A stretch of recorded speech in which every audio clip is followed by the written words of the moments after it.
ازيكم عاملين ايه؟ يا رب تكونوا بخير. النهارده الفيديو بتاعي انا جايه فيه بحد كلمني على الانستا هيديكوا كميه بوزيتيف انرجي فظيعه جدا. القصه دي حقيقيه 100%، وصاحبها دلوقتي في هندسه المنصوره.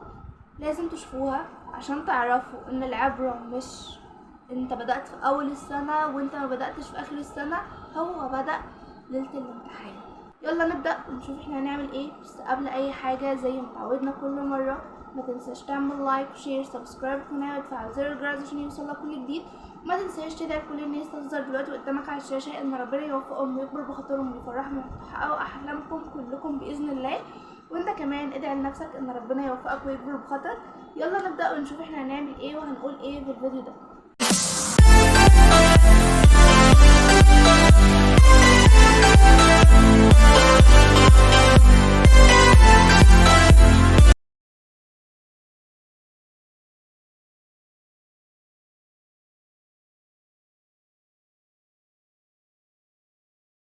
يلا نبدأ بأول حاجة معانا في الفيديو ده. أول حاجة كانت البوزيتيف انرجي اللي فيه طالب بعتها ليا على الانستا ان انا اقول لكم كل اللي حصل ده عشان انتوا تكونوا عارفينه وعلشان ما تيأسوش. ملخص بسيط وسريع كده اللي هو قال ان اول حاجة قالها لي جملة كده نصا: ما تيأسوش. فانا حبيت اعرف القصة بتاعته عشان اخد نبذة بسيطة منها علشان اعرفها لكم. اول حاجة هو كان طالب علم رياضة، كان مهمل شوية 2-3. قال ان هو كان بيروح الدروس، يعني مكانش اقطعها، لا هو كان بيروح بس مكانش بيذاكر، يعني كلمة منك على كلمة منك. الواجب بتاعه دي الحاجة الوحيدة اللي شفعت له في الامتحان، كان دي الحاجة الوحيدة اللي ممكن يكون بيعملها. وقال اغلبهم كان بينقلهم من حاجات تانية، يعني مش كان هو دايما اللي بيكتب، يعني كان ممكن يكون زميله معاه وينقل منه. الطالب ده كان نقطة التحول بتاعه أو نقطة أصلا التركيز بتاعه ليالي الامتحان. طول السنة بيلعب يعني، ولا حتى مراجعات حوقت معاه، ولا شرح مدرسين حوق معاه، ولا أي حاجة محوقة معاه. جه ليالي الامتحان لقى الدنيا خلاص بدأت بقى، هو كده بدأ يقتنع. يعني هو اقتنع متأخر شوية، وأكيد انتوا ما وصلتوش للمرحلة دي، أو حتى لو وصلتوا للمرحلة دي فما تيأسوش. بدأ يقتنع شوية ان الامتحانات خلاص، يعني انا كمان 3 ايام بالظبط من دلوقتي وهكون في اول لجنة وهي العربي. بدأ شوية يتوتر شوية، وبدأ يقول خلاص انا هبدأ من دلوقتي، كل اللي ربنا يجيبه خير وانا راضي، وده نتيجة تعبي. هو كان شايف ان اللي هيعمله ده سواء دخل هندسة سواء ما دخلش، ده نتيجة التعب بتاعه. دي الحاجة الوحيدة اللي هو عملها، يعني هو ما عملش حاجة يستاهل منها ان هو يدخل كلية قمة. عشان كده كان راضي بكل اللي ربنا هيجيبه، كان شايف ان ده نتيجة تعبه بس. بدأ يذاكر العربي وبدأ يلمه كويس جدا، وجه دخل الامتحان. انت متخيل طالب بيلعب طول السنة داخل اول امتحان ما يعرفش حاجة؟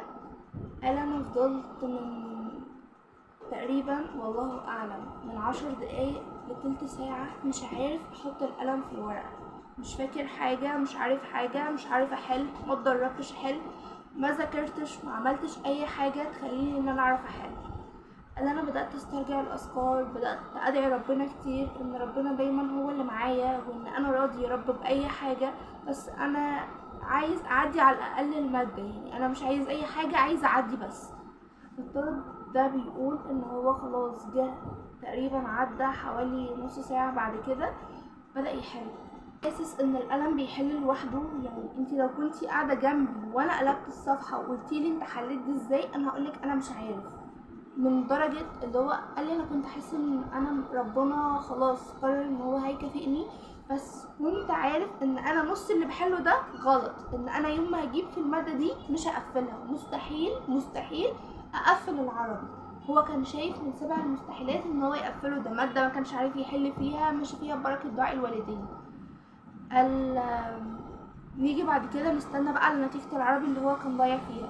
جه بعد كده كل فرع من الرياضة، هو كان بيحل في الرياضة علشان ده التخصص بتاعه، كان لامم كل فرع من الرياضة ليلة الامتحان، يعني سواء كان قبلها يوم او قبلها يومين. فكان دي اول معرفته عن الرياضة. كان بيحل قبل كده بس ما كانش بيحل بفهمه، لا كان بينقل من الاجابات. انا جيت احل كنت بقعد اعوض، وانا معرفش انا بعوض صح ولا غلط، واختار الاختيار وانا معرفش الاختيار ده اصلا صح ولا هو غلط. وخلاص يوم ورا يوم والدنيا بدأت تضيع مني وانا حاسة ان انا اصلا مش هكمل. وكنت جيت في نص الامتحانات عدى 3 مواد تقريبا، كان هيأجل بقى الباقي وقال ان هو مش هيدخل الباقي، كفاية اللي هو بوظه في اول كام مادة. قال وعرف اهله كلهم ان هو خلاص هيأجل وان هو مش هيدخل الامتحان الجاي وان الباقي ده هيأجله ومش هيدخل فيه. قال انا خلاص اقتنعت بكده واقنعتهم وفضلت مدة عم اقنعتهم. قال لي علشان يجي اليوم اللي عليه الدور في الامتحانات وانا اصحى يومها الساعة 3 وانا نايم اصلا الساعة 1، خلاص نايم 1 ونايم مش مذاكر لان انا اعتبرت نفسي مش هكمل امتحانات ثانوية عامة وانا لحد كده وكفاية عليا هدخل السنة اللي بعدها. قال علشان يجي الساعة 3 دي وانا اقوم والاقي حاجة بتقولي كده راجع اي حاجة وادخل الامتحان، انت كده كده لخبطت في الاولاني فادخل المادة دي كمان. قال انا قمت قعدت الم الماده كده اللي بيقول لي عارفه اللي تايه في بحر العلم، انا كنت الشخص اللي تايه في بحر العلم ده في الوقت ده، عماله بجيب كلمه من قدام على كلمه من ورا على كلمه من النص، بجمع دروس بجمع معلومات في نفس الوقت انا عايزه احل. قال لي انا فضلت من 4 ل 8 كده عمال بذاكر وانا مش فاهم نفسي، مش فاهم انا بذاكر ليه وانا مش داخل الامتحان، يعني ليه المرمطه دي. قال لي ولقيت نفسي مع نفسي كده بدون ما افهم ايه اللي انا بعمله بلبس وقايم رايح اللجنه، اللي هو اهلي اتفاجئوا اصلا ان انا رحت وانا اللي وداني وانا خلاص هاجل. قال له دخلت الامتحان كنت بحل زي ما تيجي وانا مش عارف انا بعمل ايه، هو مش فاكر اصلا ايه اللي هو عمله ولا هو كان رايح يعمل ايه وهو هيأجل الماده فليه يروح ويضيعها منه. جه بعد كده فراح جاي قال فضل المواد دي تتكرر بقى كل يوم.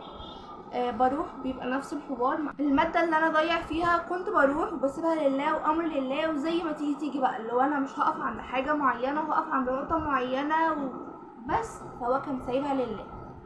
قال لحد ما جه يوم النتيجة خلاص هو عارف ان هو داخل لعب في كله، يعني مفيش ولا مادة حرفيا نصفاه، وشايف ان هما لازم ما يجيبوش النتيجة وان هو اللي هيجيبها علشان مش لازم يتصدموا.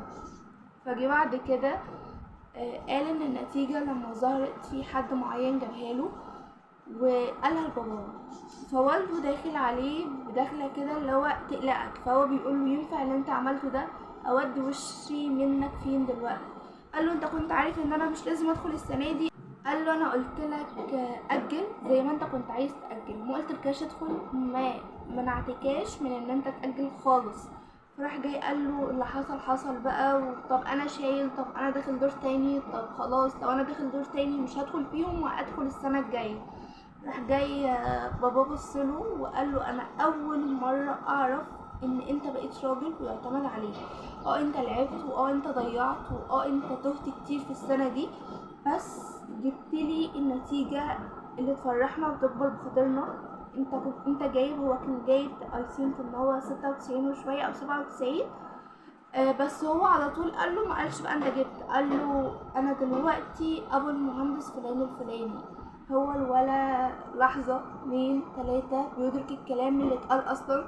انتوا متخيلين ان بمراجعه ليله الامتحان دخل هندسه اللي هي كليه قمه بالنسبه لعلم الرياضه؟ يعني ما تيأس خالص، ابدأ، انت لسه معاك وقت لحد قبل الامتحان، انت معاك وقت، الايام ما بتخلص والساعات كتير ان انت تقدر تلم. قوم وعافر وكمل حلم انت بدأته، سواء لعبت فيه سواء ضيعت فيه، لسه فيه 10% باقيين نلحقهم بقى ونضمن بيهم درجات.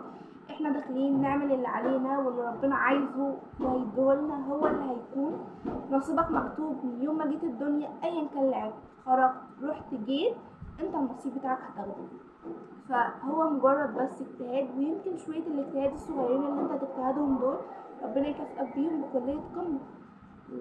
وتاني حاجة لازم تكون عارفها، مفيش حاجة اسمها كلية قمة، مفيش حاجة اسمها كليات مش قمة، انت اللي بتصنع القمة بتاعتك في كليتك وفي التخصص اللي انت اللي هتروحه. ربنا يوفقكم ويكبر بخاطركم ويفرح قلوبكم بإذن الله، وإن شاء الله هي فترة وهتعدي وهتكون طالب جميل خلاص قد الدنيا. يلا انزل بسرعة اكتب الدعوة بتاعتك تحت في الكومنتات عشان كل الناس تدعي لك.